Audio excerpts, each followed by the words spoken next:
Hey there, Kenneth French of Vast Voice, telling business secrets to entrepreneurs. We're very, very happy you stopped by. Either you're going to watch this or listen to this because you want to take your business to the next level. You're probably an entrepreneur who's either just starting out or you've been around for quite a while and you want to take your business to the next level. You're probably a real estate investor, maybe even a real estate agent, maybe a professional or of some sort, professional advisor of some sort. And well, you are stopping by because you need some valuable advice from one of the top industry leaders there is.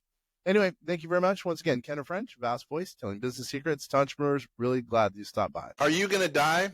Of course you're going to die. So you got to start thinking about estate planning. You're worried about taking care of your heirs, and you want to do it in an efficient way, a very efficient way. Well, we're here to talk about that exact thing. Hey, my name is Kenneth French with VastSolutionsGroup.com. We just merged with a company called Asset Defense Team and Bob Bloom, and now we're going to help you because now we do tax, finance, artificial intelligence, and now also estate planning and asset protection. But specifically what we're going to be talking about today would be estate planning. I know it's a topic that a lot of people like to put off. I put it off for years seemingly, but now now it's time to start thinking about it. You might be just like the graying of America, that might be you. You might be a part of that graying of America and starting to think about it. So let's go ahead and talk about it. Once again, Kenneth French, VastSolutionsGroup.com. All right, I'm going to share my screen so you can see the presentation. Luckily, we're going to have some fun talking about something that, again, everyone seems to put off, but at the same time, they don't want to put it off and they want to get to it. And let's get right to it. So in this presentation is called Do Estate Planning Before It's Too Late. You know what I mean? Because, after the fact, it would be too late. So, so let's get to it before it is too late. Your estate plan, what is it? It describes your wishes of how your property should be, distributed at your death. And as I mentioned, it should be done in a tax efficient manner. You should be thinking about it tax wise. There are some ways specifically that you can lower the tax liability for your heirs if you're thinking about it beforehand, if you're attacking the process, the problem beforehand. First, who am I? Kenneth French. I'm an author, written 3 books. By the way, I have one more in the way. I'm a former Forbes.com small business contributor. I run VastSolutionsGroup.com, as I mentioned, and now, with the merger with Asset Defense Team, the resulting entity is VastAssetDefense.com. Yep, I do a lot of speaking. I'm a frequent speaker all over the country, all over the world, actually, in some cases. And also, I'm old in that I've been around since 1994 in business.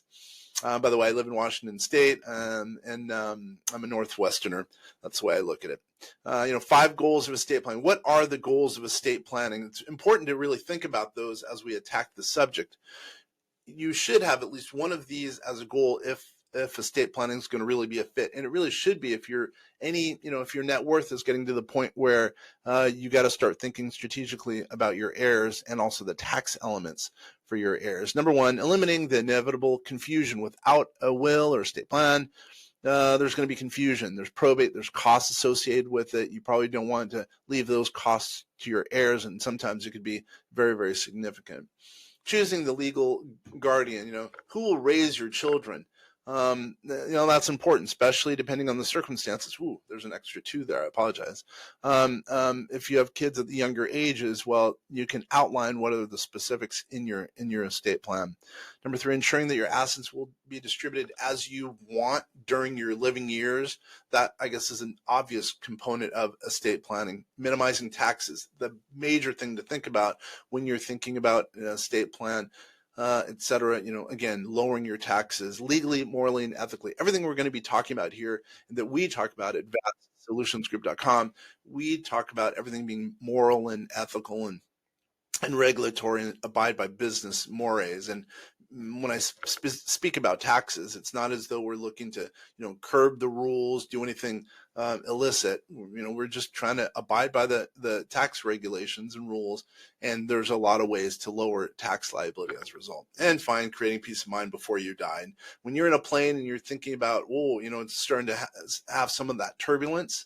Well, that's when you start thinking about this stuff. Is my stuff taken care of? So, do it before you get on that plane. Again, think about estate planning before before you need it.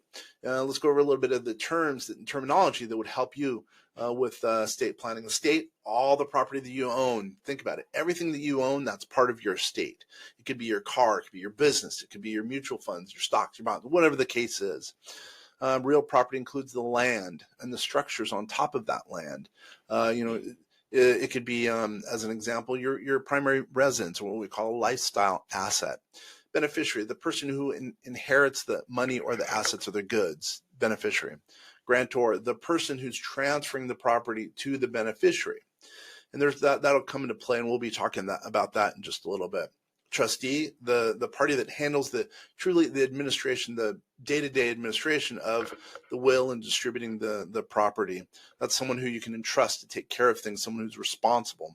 And finally, probate. It's the legal process followed by the court system in your state and every specific state to determine the heirs and the planning and the distribution of the assets. So those are the key terms to know.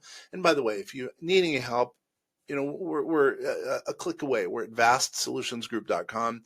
We're going to be talking about some of the added benefits some of our attorneys can provide to you as far as estate planning. And what I would say is, I mentioned Bob and, asset defense team. And now with that being the result of vastsolutionsgroup.com and also now vastassetdefense.com, where we've come together to help clients all in a one-stop shop. And I just got a call from a client yesterday. He's brand new. He's like, I can't believe how things were disjointed before, now that he's been working with us, because everything's all in one spot. So, one-stop shopping. And it really makes a big difference when we're talking about, assets, when we're talking about estate planning. It all brings it together. And you'll see at the end of this presentation that there's going to be some added value bonuses. Let's talk about wills. Will it's got to meet a couple different components. You must be of sound body when you're doing the will. In most cases, you have to be 18. You must fully, you must be, you have to know the full extent of all your property, by the way. And many states require the signing of the will to be notarized. What are a couple other small little items terms to know? The testator, the person who died and now therefore has a will at death. Executor, the person named by the testator to execute the will. And then finally, a guardian, the person named in the will or appointed by a judge to care for the minor children. And hopefully that isn't the case. That's not a consideration. The three things a will cannot do, because so many people think a will can take care of this, a will can take care of that. Well, you can't disinherit your spouse. Sometimes that you'd like to do that. You can't leave an excessive amount to charity. Really, that there's considerations in that regard. I mean, there's some ways to get around some rules by doing that. It's hard to define an excessive amount, but you can call in the office. We can go over some specifics there. And then a will cannot avoid probate, because so many people say, "Oh, I'm just going to do a will," but it doesn't avoid probate. We defined what a probate was before, but a will does not get around that. People see exactly what you have when you have a will, meaning your creditors can see exactly what you have. So probate's not a good thing, generally speaking. A trust and properly formatted estate plan gets around that. I don't know about you, but upon my death, I don't want all my heirs, all my creditors knowing what my situation is. I want it properly packaged in a way that it should be. I'm going to give a special note here. We had a client die. He died and then he became a client. His estate became a client, in effect. Didn't have a will, didn't have, actually it was a poorly formatted will. Didn't have an estate plan, sadly committed suicide worth many, I don't know the exact amount, somewhere around $50 million. And man, his assets were all over the place. And he used to say to his brother, I don't want people knowing about where my assets are. He wasn't thinking about it, I'm sure, upon his death, but his assets were all over the place, unorganized. Everyone found out about it. If he would have had a simple estate plan, it would have been perfectly packaged, so the money would have been able to go to his kids. By the way, there was a fight. His ex-wife had a fight. His girlfriend had a fight. It was unbelievable. So anyway, a will usually can't do what a lot of people think they can. Although it's possible, you can put together a will without an attorney. You probably should not do it. You could do it if you're really cost effective. Go on the internet, do it. I bet you could do it for $200. But then again, is that the right thing to do? Yeah. Well, if there's no value provided by the attorney, then it might be the right thing. Most of our clients, most of the people who are going to be watching and hearing this are people who want to, I would say they're well heeled. They have a huge net worth. Let's say it's in the, $20 million range. Most of those, they put off putting an estate plan together, but at the same time, they know they have to. And usually they won't try to do it on their own. They won't go to an internet provider. Usually they will go to an estate planning attorney who's been around for a while. And at the same time, sometimes though, they won't update it. And that's a lot of what you need to do is update them really every 3 to 5 years. And what I would also say is you should be meeting with your estate planning attorney, your attorney on an annual basis.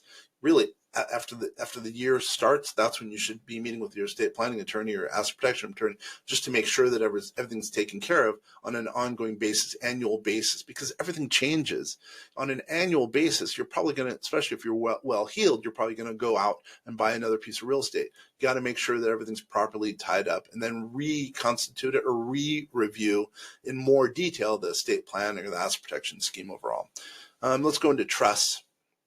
And here, as you see it, it's an agreement that dictates how property will be held and managed for the benefit of someone else. So, 4 common trust classifications. We get a lot of questions about trusts, and sometimes, believe it or not, the classifications of them. Now, I'm going to make mention of something. At vastsolutionsgroup.com, a lot of our presentations that we're doing on our things called Vastcasts are basically a result of people calling into our office. So that's exactly what I'm doing. I'm responding to a bunch of questions that would come into our office with respect to trusts. Hence the reason now you see 4 common trust classifications. Revocable. They can be changed by the grantor, which we already defined, during their lifetime. Irrevocable, they can't be changed by the grantor once it's established. A living trust, it's a property that's transferred to a trustee while the grantor is living, therefore prior to decease, prior to death, and it can be taken back. It can be taken back by the grantor. Finally, you probably have heard of a testamentary trust. It's created by a will. It's created by a will after the grantor dies. So, this is a good one. George S. Patton, a good plan violently executed now is better than a perfect plan next week. So, in other words, get on it now. When you're flying the plane, as I mentioned, and there's some turbulence, it might be too late. And hopefully, by the way, that's not the case. Marital and non-marital trusts. Let's go into specifics. It could take 3 forms. A Q-tip, it provides for the surviving spouse during the lifetime. Number 1. A general power of appointment trust, or sometimes called a GPA, provides the most control to the surviving spouse. The spouse receives the income forever and controls what can happen to the investments over time, especially if there's no children. And then estate trust, it provides income to the surviving spouse. And non-marital trust, these are kind of hot topics right now. As they're called credit shelter trusts or bypass trusts. Non-marital trust can provide for your spouse and your children, but they're able to avoid estate taxes for your estate. So think about that. You probably like that fact that you can avoid estate taxes, because that's kind of that's the reason I say it's a big thing. You want to legally and morally and ethically avoid estate taxes to the extent possible. We'll skip down to the trust must exist for at least 3 years before the grantor's death. So, hey, if you're going to be flying, maybe do it now versus when you're flying, or then before that 3-year period, because you don't want that trust to be voided. And as long as a 3-year rule's been met, the assets of the trust are excluded from the gross estate, i.e. shielded from taxes. Now, I think you're starting to get that there's some elements that you could do some tax efficient planning. Why not do it now versus later? And by the way, if you're a professional advisor, what I would say, by the way, go back to your professional advisor. If these are some of the things they're not thinking about, well, you can come to us, or you should do your research on the internet as an example. But these are things you should be at least thinking about.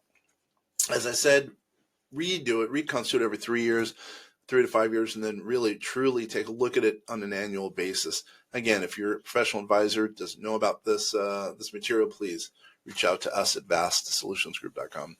QDOT, qualified domestic trust, used when a spouse is a non-citizen. There's not that many people probably in this case who would require that, but I'm going to mention that. It allows a spouse to receive income for life, but they're unable to access the principal. And what I would say is this can get pretty technical. Once again, if you need any help on it, please, feel free to reach out. We're here for it. This is another hot topic. ILIT, if you're very, very high net worth, in some cases this still makes sense. It's a unique circumstance. It's used for, as I mentioned, for wealth. If it's funded, basically it's a life insurance. It's funded with life insurance policy, and it avoids estate taxes. We have some clients who are very well heeled, and this is something they're starting to think about more and more. And the trust owns and is the beneficiary of the policy, but the heirs are the beneficiary of the actual trust itself. Hence the reason it's called ILIT. It's irrevocable. They are, by the way, expensive to set up, and sometimes the insurance can get complicated. You have to be of a certain health to be able to get the ILIT insurance. Now, charitable trusts, used to be one of my specialties back in the day. I think it seems as though less people are, given to charity, in my opinion, than they used to. Maybe it's because of the economic climate, but I'm going to go over real quickly some charitable trusts. We just had 2 calls about charitable trusts not too long ago. So there's CRTs, charitable remainder trusts. It allows you to sell assets, highly appreciated assets, without having to pay capital gains, and you take income from it. Pretty unique in that regard. So that's one way of getting around a highly appreciated asset kind of after the fact and still getting income, and you can get the charity ends up with the asset. Charitable lead trust, or CLT, trust that reduces the amount of the current taxable income, and you get to receive a federal tax deduction equal to the value of the annual trust payments that are actually made to charity, which is pretty nice. And going back to charitable elements, you have to think of the charity. Your number one priority must be to give to charity if you really think about it. And I would say you have to want to give to charity before it's a tax play. It really is for those who are charitably inclined. It really, really is. Now let's go over the tax in your state. Facts and things you really should know. Estate taxes are commonly referred to as the death tax. Okay, inheritance tax is a state level tax, and it's not found in all states. Some states it's really expensive to die in. Some where that's not the case. State tax is federal.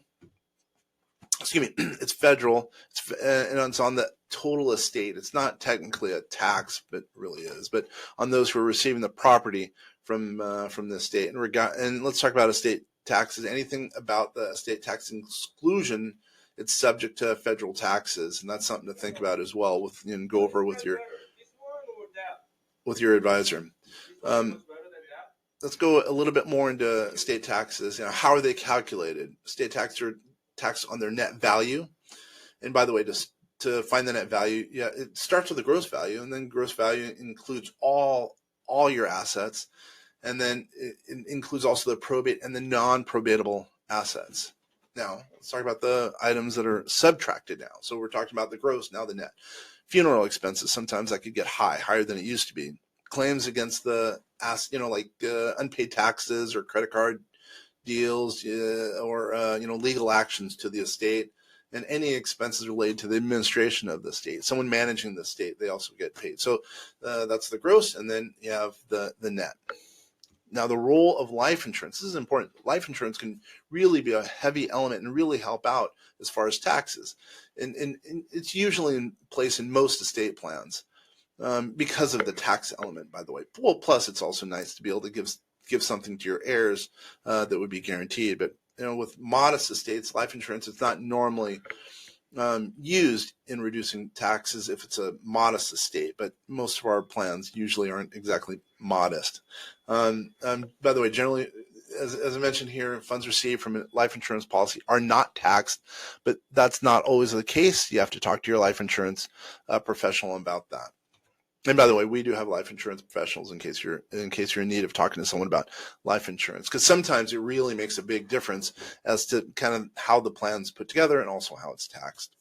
Let's talk about the 2 different types of plans. Generally speaking, in estate plans, there's survivorship life insurance. So sometimes they call them second to die policies. 2 or more people, but only pays when the last covered person actually deceases. And then finally, the first to die is when the first person dies, and it doesn't take into account the second life. So those are generally the two types of life insurance as it relates to estate plans. So now to think about choosing beneficiaries for life insurance policies, it can be really tricky. Now, why do I say that? Well, who is it that you want to get the money, and how is it that you want them to get paid? Sometimes you want your kids, sometimes you want the kids of in a blended marriage. So it gets really complex as to how you go about taking care of the beneficiaries. And here you lack control over how the insurance money is spent because you've chosen, let's say, the wrong beneficiary in your circumstance. And using a trust as a beneficiary provides them more flexibility and protection from creditors. Because in some cases, the kids, let's say your beneficiaries might, I don't know, they might owe a lot of money, but if it's paid out in a trust, they get around it. And there's a lot of circumstances where that is the case. Health issues and other concerns. Now, a lot of times when people are obviously getting older, so they're having some health issues. So one of the considerations is to take care of this stuff before the health issues come about. You will have access to a lot more insurance, which again is a component of ILITs of trusts in a lot of cases. So again, that makes even more important to start planning for estate planning early rather than later. I'm going to skip a few of these, but again, call in the office if you have any questions about the health elements, because again, what I would say is the sooner is much better than later, because man, I'll just tell you, do you want to optimize how much money goes to your heirs? Do you want to optimize how much money goes to your kids? Well, the answer probably is yes. But again, I know it's something to put off. Believe me, I know it's tough to talk about some of this stuff, but in the end, if you want to take care of your kids, one way of doing it, especially if you're a well-heeled individual, to do estate planning. By the way, I'm going to do a little bit of a break here. So, you've stuck with us this long. I appreciate us at vastsolutionsgroup.com. We appreciate it. Here you see Entrepreneur's Manifesto, a collection of smart financial advice, a bunch of articles I've written over the years. One lady said it saved her $100,000. One of these elements in here that made me feel pretty good. There's elements to think about, which are covered in the book, Potential IRS Red Flags for Entrepreneurs, Essential Estate Planning Ideas. There's a number of estate planning ideas we go over on this, and they've been reviewed by an estate planning attorney. Bob, now with him on board, he'll be one of the people who will be on board to help you as far as your estate plan. If you do need any help from us at vastsolutionsgroup.com, we have a team of asset protection attorneys, estate planning attorneys that put indeed a moat around your assets. And what is a moat, by the way, if you really think about it? How does it work? Back in the old days, they used to have water around castles, sometimes that have spikes coming in it. Well, for asset protection purposes, people would be afraid of that moat, right? Well, same thing with estate planning. If you have a properly put together moat around your assets, it's going to be harder for them to get at as far as creditors. That's one component for estate planning. But more than anything, it's really where you're thinking about taking care of your heirs and doing it on a tax efficient basis. And do it now rather than later. Now, in closing, I want to say, speak to a qualified professional before making any crazy decisions. All info here is for entertainment purposes, and if you have any information that you need or any input as far as anything with respect to this presentation or anything that you see that we do on social media, go ahead and email us, especially for the book. Again, Entrepreneur's Manifesto, a collection of smart financial advice. Email us at info@vastsolutionsgroup.com, info@vastsolutionsgroup.com. One little small bonus, I don't want you to go away with not only not having this book, but also a bonus that we're giving via vastsolutionsgroup.com and vastassetdefense.com. We are giving a half an hour consultation away for estate planning, for your estate planning needs. What you're going to do is you're going to fill out a form. So we're going to be able to provide some input for a half an hour. We're going to give 30 minutes free of a consultation. So you can see what we do. We can see your situation. Who knows? Maybe we'll work together down the road. I'd be shocked if after that 30-minute consultation, working with Bob, working with Charles, with other people in our shop if you're not one to work with us. And by the way, we also do teach estate planning attorneys some other specifics for estate planning, because estate planning is always changing. We're always trying to better the industry, so we work with a lot of estate planning attorneys. So what I would say is we really appreciate you taking the time to work with us, to listen to this, because you're busy. You could be doing a lot of things, and you've decided to spend the time here with us today. So again, it's really been a pleasure, and I really hope we've added value to you. If you want the book, Entrepreneur's Manifesto, Collection of Smart Financial Advice, email us, in the same thing with the 30-minute consultation with Bob at info@vastsolutionsgroup.com. It's been a pleasure.